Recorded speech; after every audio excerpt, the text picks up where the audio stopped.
Right. In a bad way, yeah. How did she mean that? Because even my youngest daughter was like, that kind of seems snotty. Yeah, it's funny sometimes, the judgmental, yeah, the way that people talk to you, and you're like, but you know nothing about me, so why you're passing that judgment on 15 seconds of knowing me. It's like people that make commentary about me and Joseph sometimes online. You're getting that from a 30-second video. Yeah. That you think we're creepy. And okay, but we're loving. The subject is the blessings and curses of being gorgeous women with naturally giant booties. It's all blessings to me. I don't see the... But that's the topic. Ready? Go. No, it's not. That was not what we were talking about. We're talking about people passing judgment when they know nothing about you. Well, I'm glad you brought that up. So, if I had a butt like yours, that is not what we're talking about. I wouldn't be talking. He's like, if Kristen is here, we have to talk about butts. Big butts drive me nuts.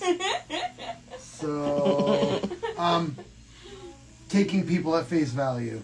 I like this topic. It's something that I've been working on. Those of you that follow me religiously, thank you. And I've done some men's work with Sacred Sons. I usually go and do some healing tattoos with some brothers of mine. And this year I was fortunate enough to be bailed on in a good way. They had some business obligations they had to handle. And so I had no place to escape. And I dove deep. I went in and I didn't care what anybody thought about me for the more and more as I get older, but I just got as raw and as authentic as I could. I didn't care what anything looked like.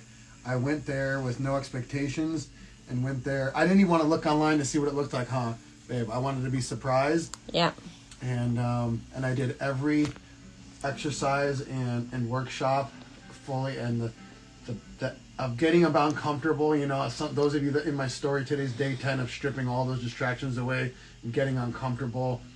And one of the first exercises was they split the groups up, 333 men. They split it up into groups of 30, and the squad leaders are telling you to walk around, feel each other out, and you stop and you look at a man, and you're this fucking close, looking into each other's eyes, and they're asking you a series of questions, and it's all reflection. And some men got really emotional, me, and the tears are falling down. They're asking you questions and you're answering, and also a lot of it is like paying attention, seeing if you're really listening to the other person. And what I could talk about this forever, but what I got out of it, why I started bawling, is I realized I never really looked deep into unless I've gotten really close with you, into another man's soul. We never look past things at face value. We take things for granted. We see what we want to see, I even had this experience with her today. I've tattooed her many times, and I know she's educated and she's sweet, but she's sexy as fuck, and we all flirt with each other, and it's fun. And I've been stoned every time, so it's sexy, fun, flirty. I'm like, all right, I gotta focus. I go in, and like she even said the last time I barely spoke, and she said, that's fine if that's what you want to do. But I had no idea how highly intelligent she is. Like, she impressed me. So sometimes, you're like, I'm not just a sexy sex symbol. She's like, I am sexy and I love sex. She was like, what's wrong with that? But there's just more. There's layers of people. And I want to share with you on Thanksgiving, I was going to selfishly not go to the in-laws. I just like, some of the in-laws, the siblings that are our age, we don't really have anything in common, and it's been awkward a few times. I didn't realize that was me. And I'll tell you, I was gonna go hiking and just sit with myself, because I'm not watching TV, and just fast. And I thought, man, what am I doing? I'm not doing what I'm preaching right now about getting uncomfortable. I'm avoiding being uncomfortable. I'm making it about me. So I showed up, and I got there, and her brother and sister-in-law, I haven't seen him in years, and I gave him a hug, and he was kind of like weird, and even my nephew, I was like, hey buddy, and he was just like, eh, and I did not take it personal. I came in there with a smile, and I killed them with kindness. And they were on the couch, and I went and made them uncomfortable, and I went and sat next to them. If I was stoned... But not to be mean, not to be rude. I was like, I'm just going to break this barrier. I'm going to make this not weird. I'm going to not make this about me. And I just started asking them questions. And like their energy started changing. And their body language started changing. And the whole experience ended up being great. Nobody was talking about politics. We were all teasing each other in a loving way. And it was a great... And I even humbly sat at the kiddie table and got to sit with his cousin because he's from Peru. And we had a great conversation about just adversity and being a parent, being a dad. And like, it was really awesome. And what I realized is I was a snob. I was a person snob. Like, if you didn't look like me, I don't want to fuck with you. I never let people get a chance, you know, and so what? We don't have many things in common. And it's not like we're all going to hang out all the time, but I got over myself, I got uncomfortable, and I killed them with kindness. What do you always try to tell our kids? It doesn't take much to be kind. Like, it doesn't. And so... And we're teaching the kids on the way home that teaching our kids values. You can also find something in common with everyone. You can always find some kind of something to talk about. Mm-hmm. You know, it could be. I mean, the fact that our kids like Madison and Keanu are almost the same age. They're only a couple months apart. There's that to talk about. Like there's so many things that you could bring up just to break the ice and make someone else feel comfortable. I didn't realize it wasn't them that was being weird. It was you. It was me. Story writing, just not giving people a chance, meeting people at face value, and not making an effort. And I was making an effort, just ask them questions, like to show that I care. Like I do care. I don't know what to talk about. And I don't have to drink to do that. That was a story that I had to tell myself, that I have to drink to get to know people, to be comfortable. It's all story. And so, one of the things... You had convinced yourself of your own bullshit. It's a story that we tell ourselves. And so, that saying, the brotherhood is the medicine, it is. What that brotherhood taught me, I took that medicine home, and I've been applying it to so many things in these past 10 days with our children, with a lot of things, huh, babe? Mm-hmm. You know, it's beautiful. It's just getting uncomfortable and going and doing weird shit with uncomfortable stuff. What we've been programmed as weird, mm-hmm. you know? Mm-hmm. Like, I know I'm a tough guy. I've been in enough fights to prove it to myself. I don't have to Infinity Man said you have to become uncomfortable to become comfortable again. Yeah, man. I've been avoiding all of that shit. Lit Up and Glowing says you're always learning or teaching with everybody we come into contact with. And if I'm always, even when I quit drinking, I've switched, it's like whack-a-mole. I just switch one for another. Marijuana is great. Like, my whole body is so sore. If I could just, if I had some discipline with that, I'm an addict, so I abuse it. So I have to strip that away. But when I'm always stoned, I never got to have connection with people, and I was so hyper-focused with trying to do a good job, I was losing connections with some of my clients, you know? I would do some of my cleanest work on people, and I felt that they would leave when I would hug them. Stop moving. When I would hug them, I felt they were kind of like I could feel that they felt they weren't as cool. No, I was just trying to focus, and I was super stoned. Roll it back over. She's telling you to roll back over. I'm just kidding. No, I'm not. We gotta see the other side, Kristen. She's like, sure. They can see the other side if they just go to her Instagram. Yeah, they'll see. She's got lots of pictures. Of it. She's one of our favorite exhibitionists, right? That's right. What's an exhibitionist? We'll find out. You're about to find out. The Trim Reaper said, Joseph mentioned mushrooms. Have you ever broken through on DMT? Yes. So, one of my good buddies. So I've done I had a really amazing ayahuasca experience years ago. That I was just saying, it broke me wide open, and I didn't realize the gift it gave me. It healed me and gave me tools. And I was just telling her how I was like listening to Led Zeppelin. I used to love them when I was younger, and anytime I'm clear-headed, and when I did ayahuasca, I could hear every word of every song. I had no noise in my head. And after like a month, I went back to drinking. It was like 5 years ago. And I was ignorant. I thought I was cured and I can go back to doing what I was doing. No, it healed me and gave me some tools and perspective. And it was up to me to keep carrying that. But I did some DMT before, strong. Like I usually done 2 hits by myself. But my brother of mine had me do 3 and hold it. And I went deep. Like Dr. Joe Dispenza says when he's doing that work, his body does weird stuff, right? Because we're holding energy. Energy is energy in motion. And if we hold our emotions in and don't fully express ourselves, or like I've done, self-medicate and never understood my feelings, you're just burying it. You get, and I can go on and on about that, but it's energy releases. At the end of yoga, I'll go, even after sex, babe, I'm energy releasing. My body kind of like tremors. So I went for broke 3 and I held it. And my buddy that was standing over me, holding space for me, he was worried. He thought I was having a seizure. But then he realized, oh shit, Joe's going deep. And I went in and it was just showing me my whole life flashing. I was upside down as my life was passing by. And it was showing me that I'm looking at things from the wrong perspective. And kind of like the hangman, I felt like the hangman. I came out of there and I go, I'm the hangman. I was upside down, but the hangman is there by free will, meaning I put myself there for whatever reasons. Ignorance, pride, ego, ignorance.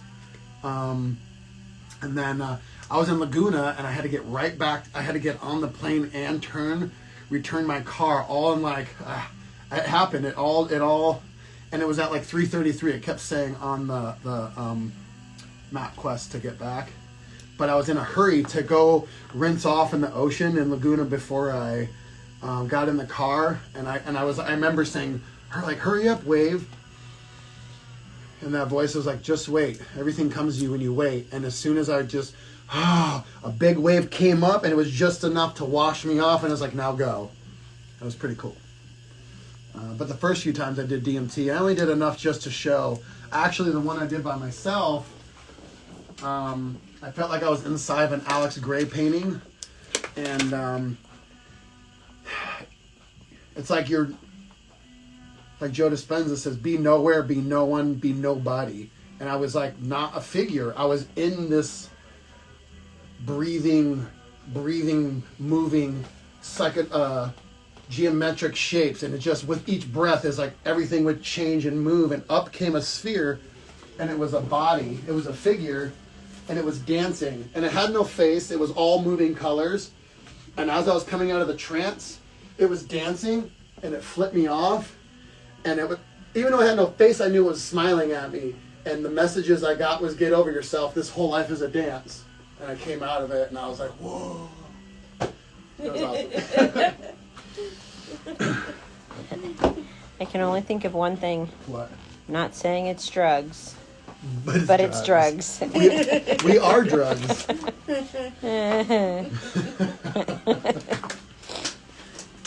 saying it's aliens. But it's aliens. That's like the best meme ever. It really is. The guy from Ancient Aliens with the crazy hair. So if you don't ever like push past that resistance and get uncomfortable, you're never going to learn anything. And you're going to end up in your 40s and 50s, and your whole life's going to pass you by. When my dad was laying on that deathbed last month, I was just like, it was very powerful for me to stay there until the end, to just to like witness what happens if you just give up on yourself and you self-medicate and you don't want to deal with anything. You're going to die alone and sad, and like, you know, I always hear that saying, you know, nobody on their deathbed says, I wish that I worked harder. I wish I made more money. No, I wish I had more connections. I wish I dared to be brave, to be supernatural. but not be conformed into this program that big business and consumerism, consume, and buying shit we don't need to impress people that don't give a fuck about you. Just Ashton Davis said, what happens when you've pushed yourself at a young age but you still don't want to be alive? Well, that's a great question. In my experience, only you can answer that. These questions, why I'm stripping away everything, is like I've depended on everybody for the answers. We can only give you tools and inspiration, but you got to ask yourself and sit with yourself, why do you feel that way? Why is your perspective like that? You know, I don't have your answer. And my mistake was I was depending on all these people to give me the answer. And that's within you, brother. Yeah. All the answers are within. And I fully understand that saying now. If you don't go within, you go without. Ask yourself. There's different, I'll tag today Sacred Sons. They have containers where men's group, where we just like, it's all reflections, and they give topics, and then we all go around and give our version, and then we reflect on each other what we saw, because you can see yourself in everybody. My last few years, any falling outs I've had with friends and loved ones, I had to see a reflection, like where's my place in it, and what the universe has done for me is set people in my life to show me what it was like to be my friend, to show me what it was like to. I've had friends use me, come in and make jabs and be selfish or just like kind of be toxic, and they were good people. I got to see those reflections. I know it's not answering your question, but you're only going to find. He said all love, man. Yeah. They can help you find. Your brothers will help you find that answer with holding you accountable and. Sketch asked, do you meditate with headphones on, or does that mess up your focus? I do both. So, in the sauna, I'll do like Joe Dispenza's Kundalini. But what I do in the morning is sometimes I just have it out. I did a different Wim Hof. She's like, who was that guy? I don't like him. I go, no, it's a more advanced Wim Hof. Doing the holotropic breathing, as I'm holding my breath in, I'm in and I'm scanning, I'm putting energy into all my energy centers, and I'm scanning my body to where thing hurts. And I'll go and I feel my brain throbbing, and I'm like moving energy, like heal the parts of my brain that I've destroyed with drugs and alcohol. And so I do 3 to 4 rounds of that, and then I press pause, and then I just sit there with it, and I'm just vibrating. I feel like I kind of do this with my body. It's like I'm being aligned like a magnet, and I'm just sitting here, and I just sit in my heart space, and I just count my breaths. So it's not always the same. I do both. I don't want to depend on headphones. That's the thing, is like, what happens if there's another fucking Hitler and I'm in a concentration camp? Like, I ain't gonna have headphones. So that's another part of stripping things away, not being dependent on things. Because what if something really bad happens? I need to be prepared. I need to be that warrior that can do it, things from within, and not depend on outside things.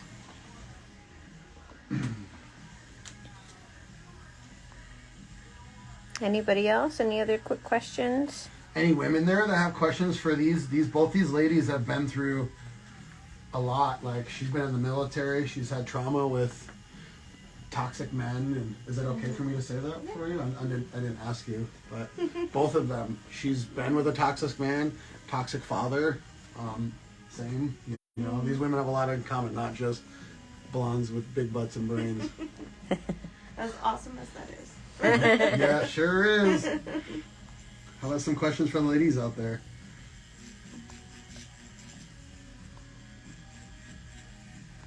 But any men out there, I'm gonna put I'm actually gonna do what I was trying to do before, is like I'll have an email where I can answer questions, so I'm not on social media so much checking. But I can get you in contact with some men's containers, and you meet once a week, and and just hold each other accountable, and it's a beautiful thing. She is so beautiful, isn't she, Nikki? She said that she Nikki is. Betty? No, somebody else. She said she is so beautiful. She Yeah, is. she You have to She's- follow her. It's rebel_Kristen. Kristin.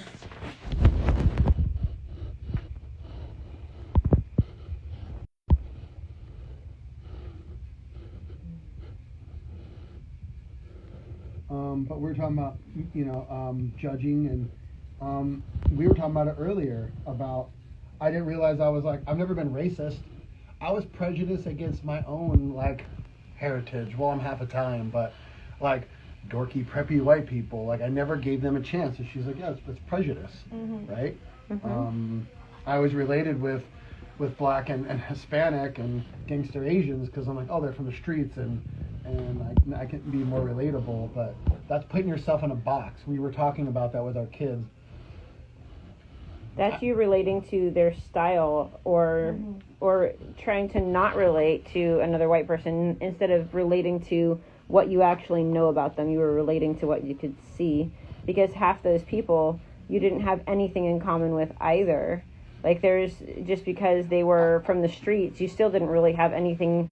What they had was, we had the code, like street code, and understood like a rougher life, a little rough around the edges, that we do things outside the box, Plus, it's probably like a comfort thing too. Like, For sure. It Oh, can this be guy gets scary me. to be around people that you feel like you don't fit in with. Which I felt like I didn't my whole life. Well, and it's feeling like they're judging you, so you judge them in turn. And it's all reflection. If you judge them first, then Right. yeah. I was saying, almost all my friends, I didn't like them at first, and then we fought. I was fighting myself, and what I didn't like about them was what I didn't like about me. It's fucking, It's trippy. it is. It is. I was telling my kids, I was telling my son the other day when I brought him to school, he was pretending he knew everything. He likes to do that. He likes to, like, recorrect us. A 10-year-old's going to tell a 42-year-old, no, he is intelligent, but calm down, you're 10 years old. And I said, quit filling your cup with what you think you know. Empty that cup so you can, how can you fill your cup with new things and information if it's full? There was this monk that was, a kid was talking to him. He was asking him for wisdom, and he kept saying, I know. And he was pouring the kid tea, and the cup and the tea was overflowing in the cup. And the kid's like, what are you doing? He's like, and he brought up the metaphor, like, how can I fill your cup if it's already full? He goes, I could have the best tea in the world, but you'll never be able to taste it if your cup is filled with your tea. And so I gave him also the metaphor of, like, my daughter wanted to put herself in the box of, if I'm a lesbian, I'm this, I'm that, I'm LGBTQ, or like, and that's cool if you are. I said, but why do you need to be labeled that? How about you're just Madison, and I like you guys, and this is me, Just, why do we have to be a label?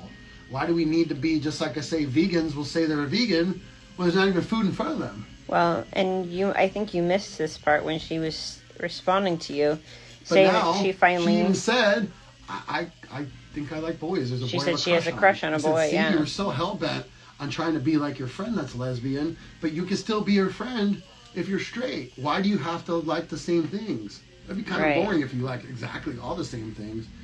So I told her, another similar metaphor. Don't put yourself in a box. There's only going to be so much room for people. If you open the box, you got room for everybody, and you can learn from everybody if you just give people a chance. Sexuality can be confusing enough if you're only listening to your own desires. You don't need to put other people's desires in that mix, right. For sure.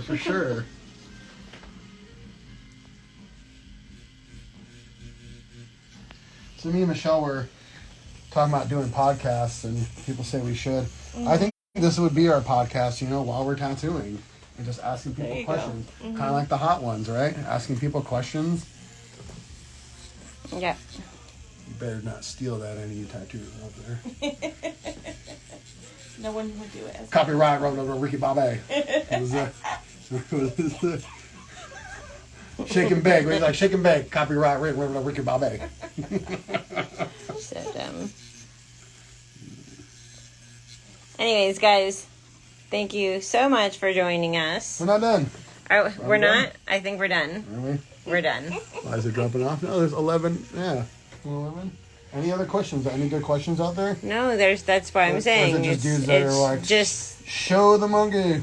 No, it's just... You're just listening. There's really not... Yeah. Well, if you guys don't ask any good questions, Michelle's going to hang up. Yeah. Don't hang up. No. Please, and then I appreciate. Thank you.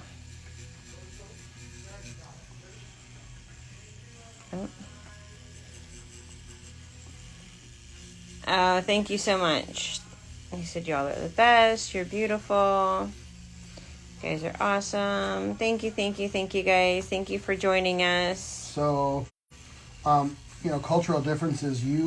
She was talking about, when we talked about, prejudice and racism and people's perspectives. She has 2 mixed babies, right? And people give her shit. Like, it's cool now, but when we were growing up, if you had a mixed baby, you got a lot of shit. You got a lot of hate, a lot of nasty looks, Especially in certain parts of the country. Yeah.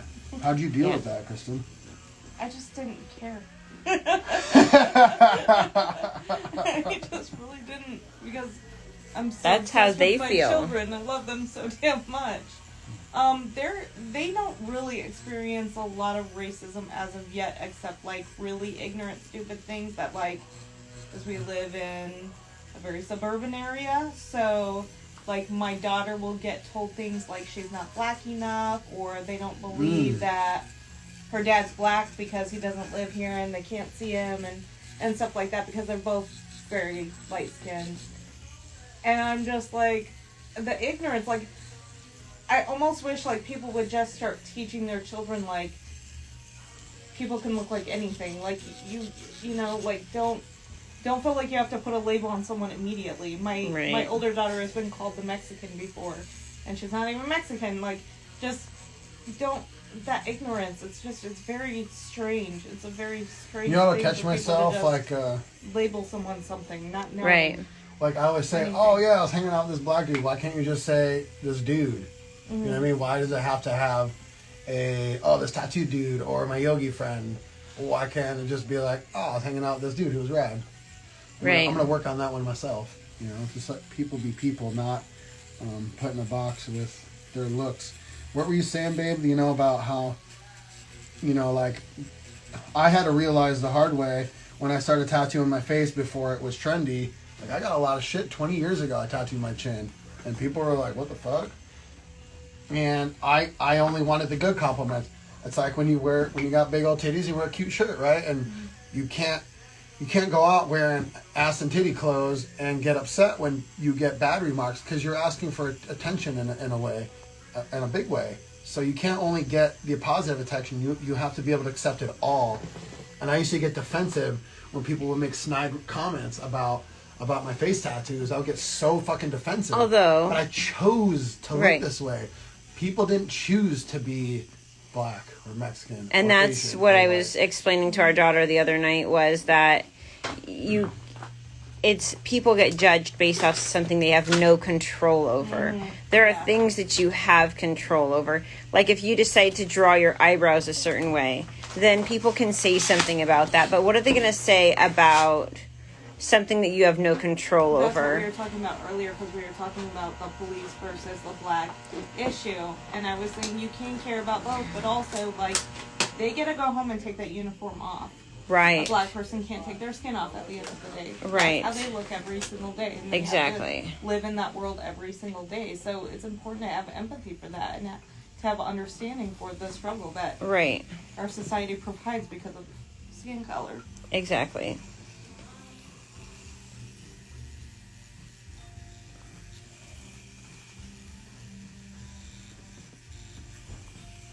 Hello. Thanks so much for joining us, guys. How's everybody doing? I'm sorry, guys. I'm not going to accept any requests to join our live. That's weird. I don't know what we would do. I don't even know you. You and I just staring at each other. You know what I mean? It would just be me staring at your face. I'm gonna do it. I'm just gonna just grab one of them and accept it and see what happens. What do you say, guys? Should I just let some random person, like, do I just click on one and be like, hey, how's it going? All right, just go for it. See what Just happens. go for it. All right, let's see here. They gonna have their pants on? Hey, you better have your pants on, Well, like all the way on.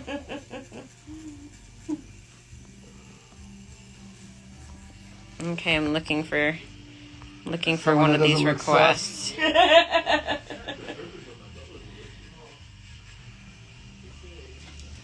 All right. That'd be so funny. It's like a View requests. Let's see here. Requests to join, right? you have a good topic. You'll be hung up on real quick if it's something stupid.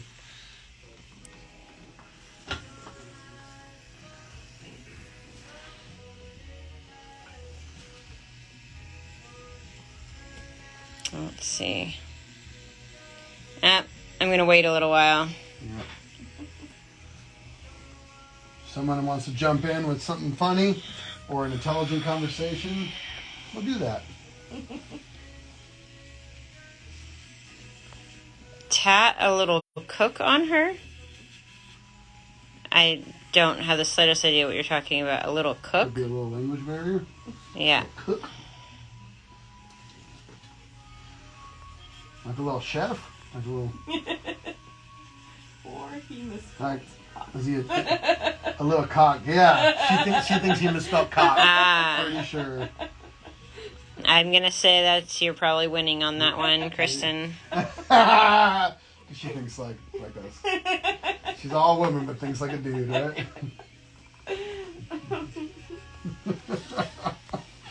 She was in the military. That probably helped, right? Please do not tattoo a little cock on me. Too late. She's like, if you're gonna do it, it better be a big one.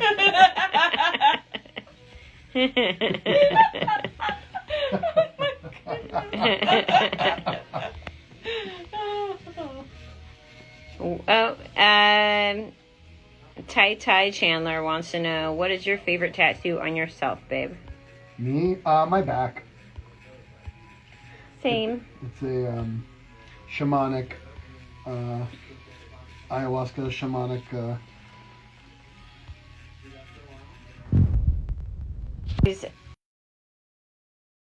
He's an intellect. Oh, God. So he had a coworker tell him he's an intellect. He's like, I'm an intellectual. So my oldest son, I not an tattooed one of the intellect. owners of Jenny's dispensary. What up, Jenny's? What up, Tim? I got him a job. And my son is not a stoner. He's a mixol. He can mix some nice drinks, some cocktails. But he's one of the smartest people we know. He's going to school to be a teacher. And these people try to get in stoner debates with him, and they don't realize what they're walking into. He's so brilliant. So anyways, I had him explain, because even if I understand something, sometimes my way of explaining it doesn't come out the way I hoped. Mm-hmm. So I was like, explain to Dad what an homage is. Who's your teacher? So he was explaining to him what an homage is. Like, what's the difference between a tribute and an homage, and different examples, and because he's been using that word a lot. I'm like, why? What is your obsession? It's like people that are saying it's literally this, or it's literal means it's like literature, like written down, right? No, it's on paper. Literal. No, it's no. All right, tell us. That would be literally. That would. Yeah. Oh, okay. It's literally is like. I just look good naked. Specifically, like literally is like. This is exactly what you mean. Right. Yeah. So I like to that, and everybody literally. changes. Literally. Yeah. You know what bugs me is everybody uses the word essentially for everything is essentially. Is it essential? Do you need it? Isn't that what essential means? No. Yes, no, or it's. They're using the word basically. Yeah, basically. They're changing the word from basically to essentially to sound more educated, right? And it drives me insane. And that sounds worse. I use literally a lot, but that's because I watch a lot of British television, and they say it literally all the time. Literally. So, it wears off. Literally.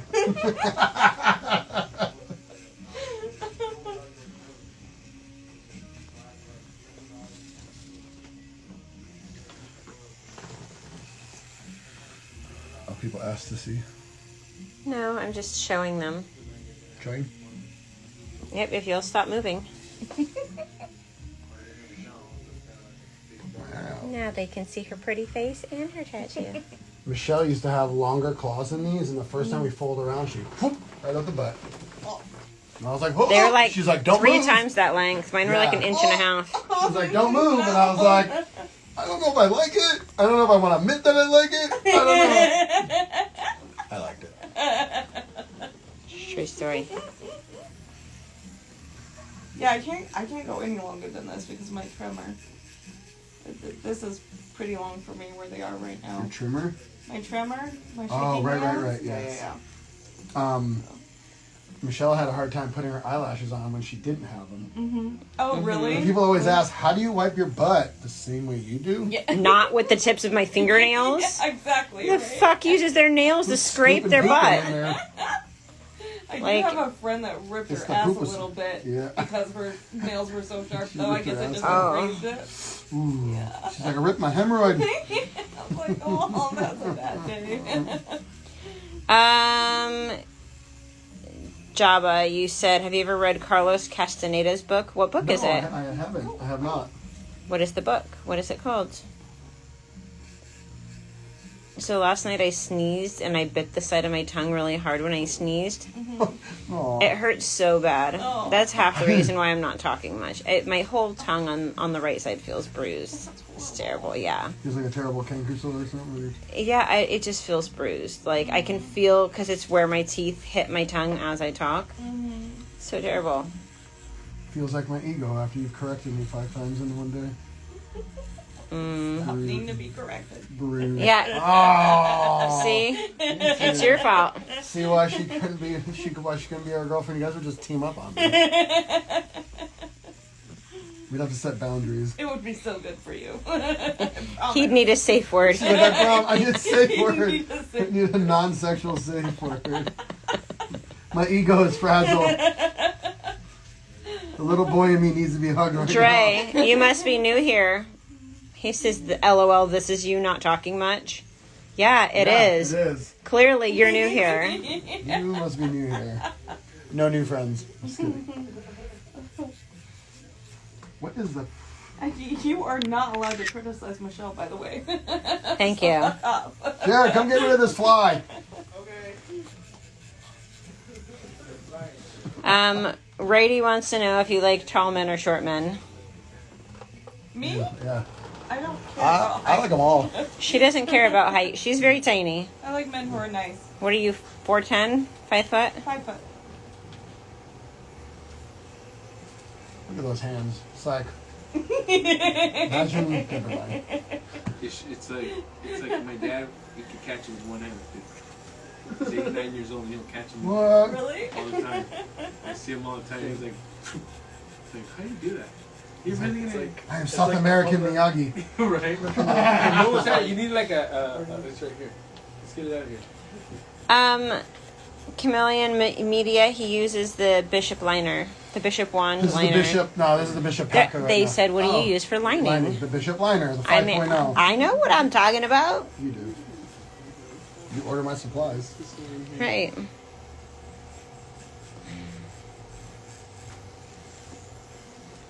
I love that I'm in this live just trying to catch a fly. I'm gonna be locked. It's gonna What'd be you like, do today, Jared? I tattooed my uncle and caught a fly. I'm trying to catch a fly. I haven't caught the fly yet. My Go grandpa get some chopsticks. He's got more experience than me, okay? 80 years of... 80 years and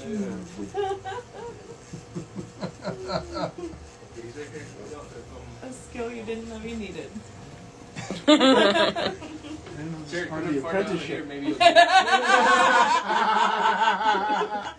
That's in the part that says other duties as assigned. Oh, man, just get out of the It's alright, dude. So damn I was partially fucking with you. Just finish your tattoo. Thank you. Yeah.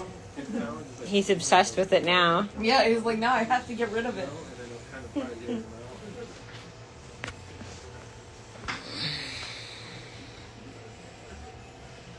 It's hard with this in the middle, too. Yeah. It's like wrestling with that light on the flag. Right. You can't just like walk through here without hitting your head on it or something.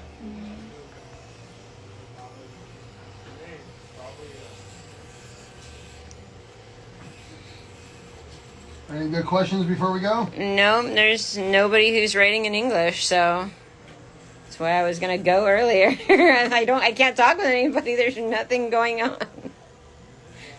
What was it like living in Japan with the language barrier, Kristen?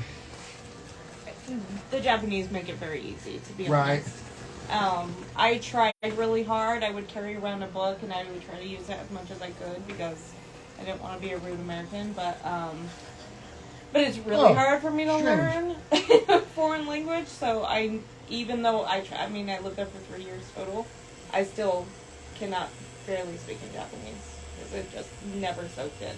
So I would just constantly go around with my book or later on my iPhone and try to Translate, stuff yeah. and talk to them the best that I could. But they always have they have pictures everywhere you go. They have a lot of them speak English. Not all of them are confident enough to use it. But they understand you. Mm-hmm. But yeah, they really do. They're such a lovely, humble people. They really do make it comfortable for you.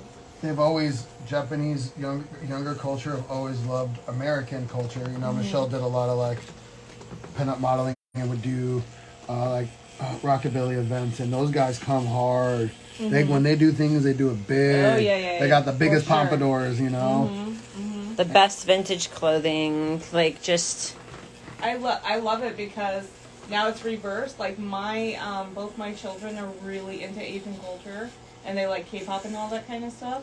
So I'm like, that's kind of cool because my whole life, and even when we were in Japan, they would stop us and ask us to take pictures with us and stuff, especially the younger females and stuff.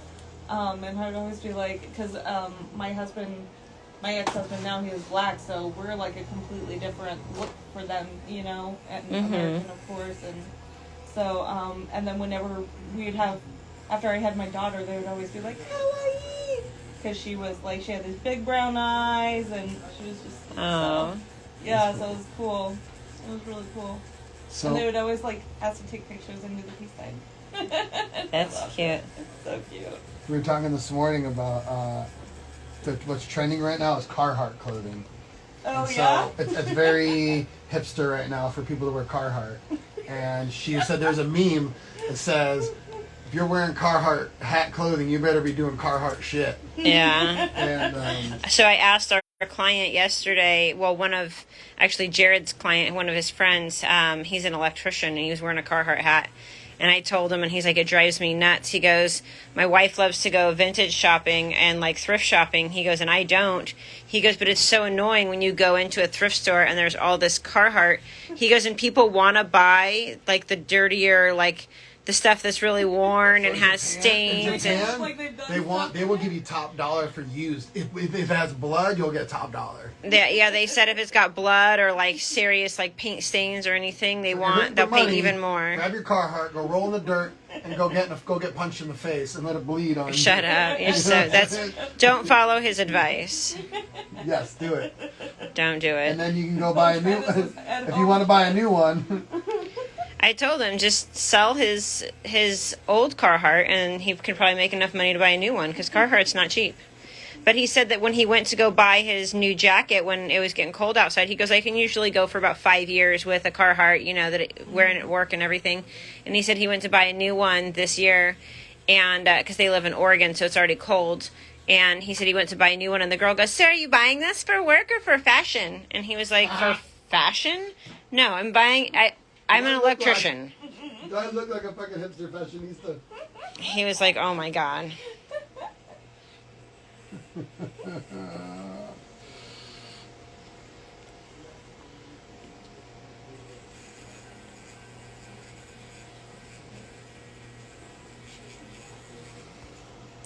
All right, guys, thank you so much for tuning in. I really am getting off of here this time. We're done. Nobody's talking about anything. We're just talking to ourselves at this point. We appreciate you all. Thank you for joining us. Get uncomfortable. Try something new. Have a great night, guys. Bye.